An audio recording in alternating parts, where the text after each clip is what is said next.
দক্ষিণ কলকাতার ল কলেজে। সেই ল কলেজে গণধর্ষণের অভিযোগ, কলেজের গার্ড রুমে ছাত্রীকে গণধর্ষণের অভিযোগ, পুলিশের জালে কলেজের কর্মী সহ 3 জন ধৃত পড়ুয়া ও কর্মীকে জেরায় মূল অভিযুক্তের খোঁজ। পাকড়াও করা হয়েছে মূল অভিযুক্ত প্রাক্তনী মনোজিৎ মিশ্রকে।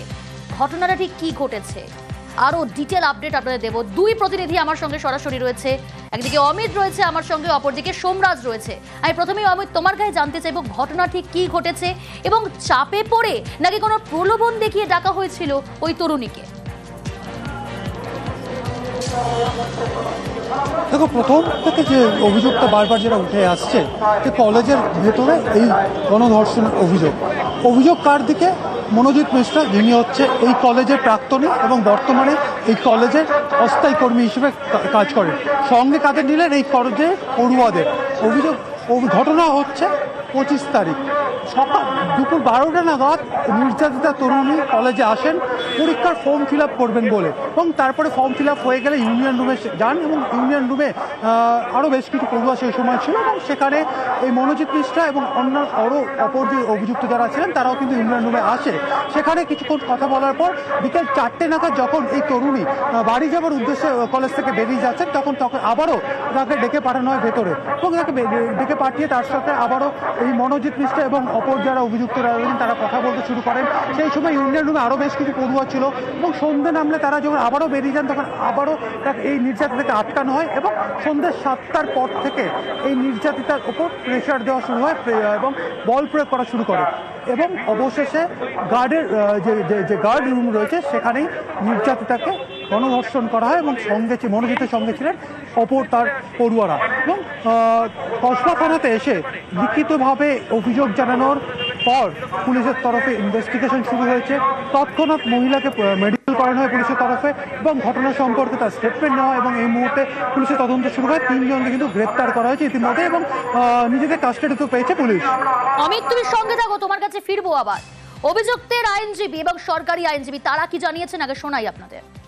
3 জনে প্রোডাকশন হয়েছিল, ফুল টার্ম পিসি চেয়েছিল। সব দিক দিয়ে যেরকমভাবে প্রচার করা হচ্ছে ওরকম কোনো ঘটনা নয়। কলেজের ছাত্র রাজনীতিকে ইস্যু খাড়া করে একটা অ্যালিগেশন দিয়েছে, সেটা সাহেব বিচার করে মঙ্গলবার পর্যন্ত পিসি দিয়েছে। না সিজ ফিস কিছু করা হয়নি, সিজগুলো সব এখন নিয়ে যাবে, নিয়ে গিয়ে তদন্ত করবে, তদন্ত করে ফার্দার যেগুলো ডেভেলপ হওয়ার হবে। প্রসিকিউশনের তরফ থেকে মেডিকেলে বলছে একটা অ্যালিগেশন আছে, জিএস কে হবে সেইকে কেন্দ্র করে একটা ইস্যু খাড়া করে একটা অ্যালিগেশন দিয়েছে। 3 জনকে আমরা অ্যারেস্ট করে নিয়ে এসেছি, তারা 3 জনই এফআইআর নেমড অ্যাকিউজড। কোর্ট পুরোটা শুনেছেন, আমরা যা মেডিকেল এভিডেন্স আছে সেটা কোর্টকে দেখিয়েছি। লার্নেড কোর্ট 1 জুলাই অবধি পুলিশ কাস্টাডি গ্রাউন্ড করেছেন। ঘটনাটা ইনভেস্টিগেশন হচ্ছে। অপর প্রতিনিধি সোমরাজ রয়েছে আমার সঙ্গে। সোমরাজ, কলেজের মধ্যে এইভাবে গণধর্ষণের অভিযোগ সামনে এসেছে, নজরদারি কি ছিল? আদৌ কি নজরদারি ছিল? একই সঙ্গে জানতে চাইবো কলেজ কর্তৃপক্ষ কি ব্যবস্থা নিয়েছে?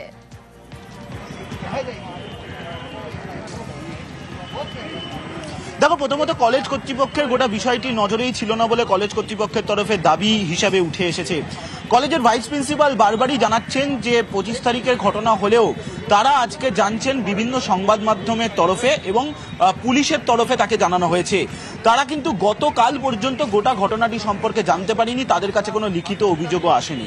এটি গেল প্রথম। দ্বিতীয়ত হচ্ছে এই দক্ষিণ কলকাতা ল কলেজ সকাল 9টা থেকে বিকেল 4টে পর্যন্ত খোলা থাকে, তারপরে কিন্তু কলেজ ক্যাম্পাস বন্ধ থাকে এবং ছাত্রছাত্রীদের জন্য নির্দিষ্ট নির্দেশিকা রয়েছে কলেজের যে বিকেল 4টের পরে কলেজ ক্যাম্পাসে কোনো পড়ুয়া থাকতে পারবেন না। সেখানে একজন প্রাক্তনী, যিনি আবার কলেজের অত্যন্ত প্রভাবশালী ছাত্রনেতা, তার কারণ যে প্রতিক্রিয়া বিভিন্ন ছাত্রছাত্রীরা অন্তত আনঅফিসিয়ালি বলছেন যে তিনি এতটাই প্রভাবশালী যে অনেক সময় কলেজে কোন সাবজেক্টে কে ক্লাস নেবেন সেটাও নাকি তিনি ঠিক করে দিতেন। যিনি মূল অভিযুক্ত এই ঘটনায়, যিনি কলেজের কর্মচারী, যাকে গভর্নিং বডি অ্যাপ্রুভাল দেওয়ার পরেই তিনি কলেজে কর্মচারী হিসেবে নিয়োগ হয়েছিলেন। আর সেই জায়গা থেকেই প্রশ্ন উঠছে, যেখানে এই কলেজে প্রায় 22টি সিসিটিভি রয়েছে।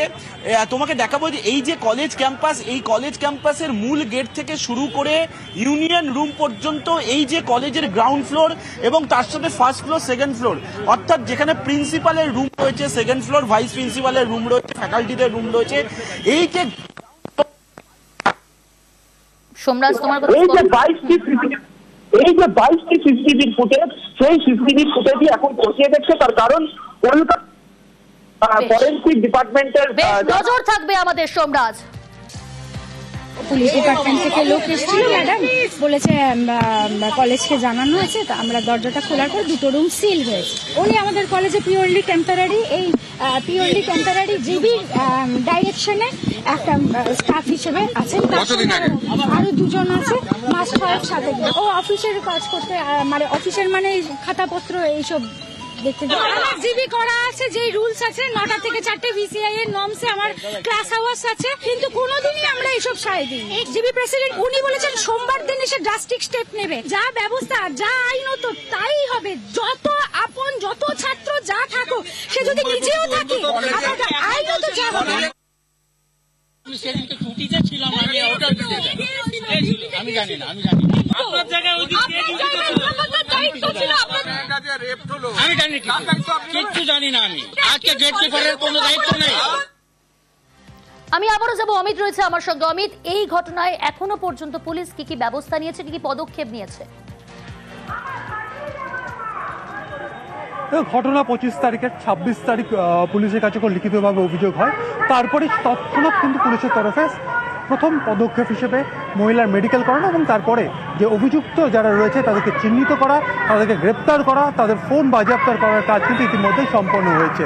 এবং এই তদন্ত করতে গিয়ে মহিলার যে স্টেটমেন্ট বা মহিলা যে লিখিত অভিযোগ থানাতে দিয়েছিলেন, একদম ঘটনা ধরে বা টাইম ফ্রেম ধরে, সেই টাইম ফ্রেম ধরে, যেহেতু এটি একদম কলেজের ভেতরের ঘটনা, সেক্ষেত্রে কলেজের ভেতরে যে ক্লোজ সার্কিট ক্যামেরা ফুটেজ, সমস্ত ফুটেজকে টাইম লাইন ধরে মিলিয়ে দেখা হবে একদম অভিযুক্তদের কি কি অ্যাক্টিভিটি ছিল।